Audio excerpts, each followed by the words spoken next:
Ce message est un message d'encouragement pour le peuple de Dieu en ces temps de la fin. Car nous constatons que plusieurs de nos bien-aimés dans le Seigneur doutent, abandonnent leur foi et surtout les jeunes convertis. Bien-aimés dans le Seigneur, que ceux qui sont forts soutiennent les plus faibles en ces temps de la fin. La question que je me pose est celle de savoir, avons-nous besoin de nous poser des questions par rapport à ce qui se passe sur la terre de nos jours? Pourquoi nous, les enfants de Dieu, comme ceux qui ne connaissent pas les Écritures ou qui s'en moquent, posons-nous des questions au sujet de ce qui arrive de nos jours? Ce qui arrive de nos jours, mes bien-aimés dans le Seigneur, ne devrait-il pas nous rassurer, renforcer notre foi dans la mesure où les Écritures se confirment? Pourquoi sommes-nous abattus comme les autres qui ne connaissent pas les Écritures ou qui s'en moquent? Pourquoi doutons-nous? N'avons-nous pas lu ou ne lisons-nous pas Matthieu 24, passage qui fait état des temps de la fin? Pourtant, Jésus parle bien de guerre, de bruit de guerre, des famines, des tremblements de terre, du commencement des douleurs, des tourments, des morts, de la haine à l'égard des enfants de Dieu à cause de son nom. Est-ce que nous ne vivons pas tout cela de nos jours, mes bien-aimés dans le Seigneur? Le terrorisme, les guerres, les inondations, les feux, les pandémies ou maladies incurables qui causent des douleurs sans précédent. Les chefs des nations tuent, répriment, traumatisent leur peuple. Les nations pillent les autres. La pauvreté grandissante poussant des jeunes, des pays victimes de ce fléau, à se jeter dans les océans avec des familles entières pour aller à la recherche du soi-disant bien-être dans les pays supposés nantis de la planète. Au moment où ceux qui ne savent plus quoi faire avec des fortunes accumulées vont à la conquête de l'espace. Un seul, mes bien-aimés dans le Seigneur, est derrière tout cela, sachant bien évidemment que ces jours sont comptés, c'est Satan. Le Seigneur nous dit au verset 13 de Matthieu 24, je cite, « Mais celui qui persévérera jusqu'à la fin sera sauvé. » Ceux qui connaissent les Écritures savent très bien que Satan est à l'œuvre sur la terre. Lisons par exemple Job 1, verset 7. Job 1, verset 7. L'Éternel dit à Satan, « D'où viens-tu » Et Satan répondit à l'Éternel, « De parcourir la terre et de m'y promener. » Vous entendez ce qu'il dit? Il parcourt la terre et il se promène. Pensez-vous qu'il a cessé de le faire? Pensez-vous qu'il ne le fait pas de nos jours? Nous devons de ce fait nous poser la question de savoir qui est-il finalement, Satan? Quel orgueil! Quel orgueil! Peut-il parcourir la terre, s'y promener sans avoir un objectif bien spécifique à atteindre? Essayons de faire son portrait pour voir ce qu'il peut causer comme dégâts sur la terre qu'il parcourt et pour bien comprendre ce qui se passe de nos jours, mes bien-aimés. Le portrait de Satan, nous le verrons bien dans les Écritures, reflète ce qu'il est et ce qu'il fait en ce moment. Ce qu'il fait depuis. En lisant Jean, chapitre 8, verset 44, nous lisons ceci. Vous avez pour père le diable et vous voulez accomplir les désirs de votre père. Il a été meurtrier dès le commencement et il ne se tient pas dans la vérité parce qu'il n'y a pas de vérité en lui. Lorsqu'il profère le mensonge, il parle de son propre fond, car il est menteur et le père du mensonge. Nous lisons dans ce passage que Satan est un meurtrier, est un menteur. C'est le père du mensonge. Mes bien-aimés dans le Seigneur, la terre n'est-elle pas couverte de meurtres de nos jours, de mensonges dans les domaines de la vie terrestre, sur les plans politiques, économiques et scientifiques? On ne sait plus qui croire. Des contradictions aberrantes sur le vaccin. Si je ne peux me limiter qu'à cet exemple, qui dit finalement la vérité dans cette lutte hégémonique dans les domaines scientifiques et financiers? Nous voyons le mensonge. Le mensonge couvre la terre sur tous les domaines de la vie. Parce que le père du mensonge, c'est Satan. Jean, chapitre 10, verset 10, nous lisons: « Le voleur ne vient que pour dérober, égorger et détruire. Moi, je suis venu afin que les brebis aient la vie et qu'elles soient dans l'abondance. » Qu'est-ce qu'on découvre encore dans ce passage en ce qui concerne Satan? Satan, c'est le voleur, c'est le dérobeur, c'est le gorgeur, c'est l'assassin, c'est le destructeur. Le vol sur toutes ses formes sur la terre.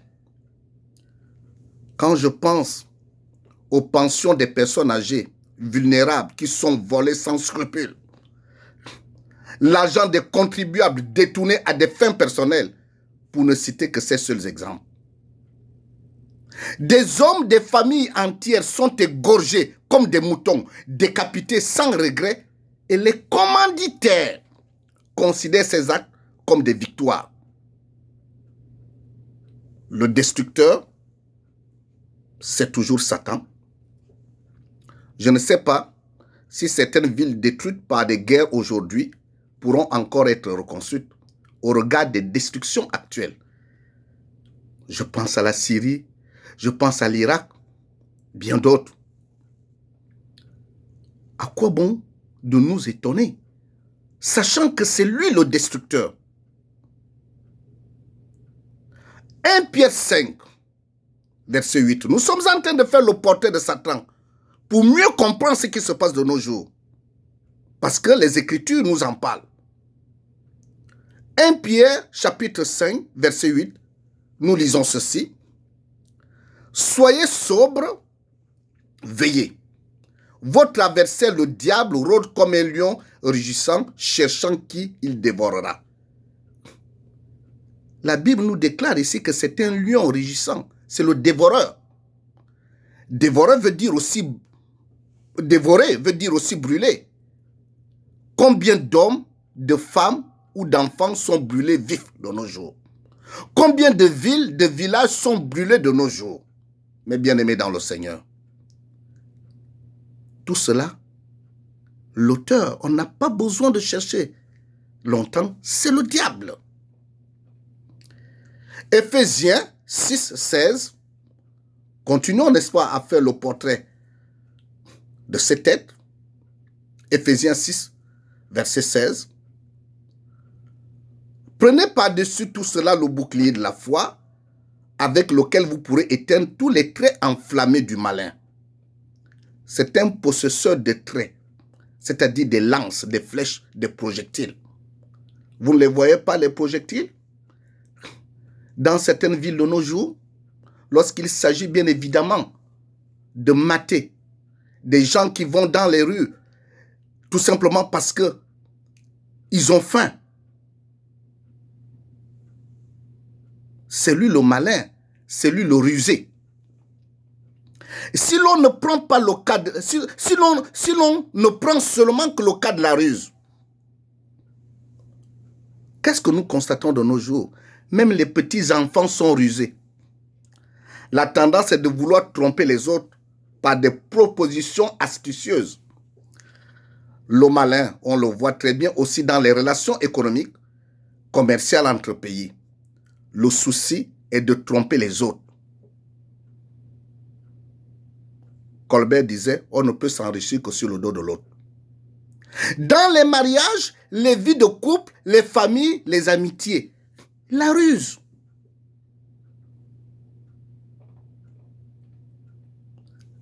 Qui est derrière tout cela? Un seul, Satan. Dans Luc chapitre 22, verset 31, nous lisons ceci. Le Seigneur dit, Simon, Simon, Satan vous a réclamé pour vous cribler, comme le froment. Qu'est-ce que nous comprenons? Qu'est-ce qu'on peut bien comprendre dans ce passage? Satan est le réclamateur des enfants de Dieu pour les cribler. C'est vraiment dommage de se rendre compte que certains enfants de Dieu ne savent pas que plusieurs de leurs frères sont criblés de différentes façons dans de nombreux pays. Plusieurs de leurs frères sont privés de lieux de culte, maltraités. Malheureusement, il en est ainsi, car la terre, nous le savons bien aimé, est la propriété de Satan. Parce que Adam lui en a fait cadeau. Lisons par exemple Luc chapitre 4 du verset 5 verset 7. Le diable, l'ayant élevé, lui montra en un instant tous les royaumes de la terre et lui dit, je te donnerai toute cette puissance et la gloire de ces royaumes, car elle m'a été donnée et je la donne à qui je veux. Si donc tu te procèdes devant moi, elle sera toute à toi. Il dit ça au Seigneur. Il propose la terre au Seigneur. Parce que c'est lui le propriétaire. Menti, trompé par Satan, Adam et Ève lui ont donné la terre et qui est devenue la propriété privée du diable, qui est devenue la propriété privée du diable. On peut bien comprendre quand il dit au Seigneur qu'il se promène. Alors, il parcourt la terre. Bien-aimé dans le Seigneur, doit-on passer tout notre temps aujourd'hui à jeter la pierre sur Adam? Jésus-Christ, avec qui le Père a entrepris la reconquête de la terre, ne l'a jamais fait. Ne l'a jamais fait. Nous devons au contraire nous associer à Christ pour déloger totalement Satan de la terre. Il y a de l'espoir. Voici quelques déclarations de Jésus à ce sujet. Luc 19, verset 10. Nous lisons, « Car le Fils de l'homme est venu chercher et sauver ce qui était perdu. » Ce qui était perdu. En lisant Jean 12, verset 31, nous lisons ceci. « Maintenant a lieu le jugement de ce monde. Maintenant, le prince de ce monde sera jeté dehors. » Mais bien aimé dans le Seigneur, il y a de l'espoir. 1 Jean 3, verset 8, nous lisons, « Celui qui pêche est du diable, car le diable pêche dès le commencement. Le Fils de Dieu apparut afin de détruire les œuvres du diable. » Bien aimé dans le Seigneur, je disais que ce message était un message d'encouragement. Voici ce que Jésus a dit concernant le sort de Satan, ainsi qu'à ses acolytes. Il l'a aussi révélé à son disciple Jean lors d'une vision. Dans Matthieu 25,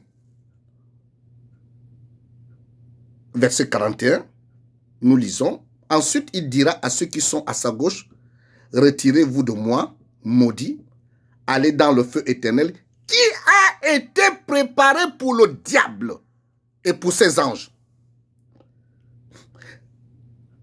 Le feu éternel qui a été préparé pour le diable et pour ses anges. C'est un sort sans précédent. qui lui est réservé. Lui qui dit qu'il parcourt la terre, il se promène. Voici le sort qui lui est réservé. Un feu éternel. En lisant Apocalypse 20, verset 10, nous lisons ceci. Et le diable qui les séduisait fut jeté dans les temps de feu et de soufre, où sont la bête et le faux prophète. Et ils seront tourmentés.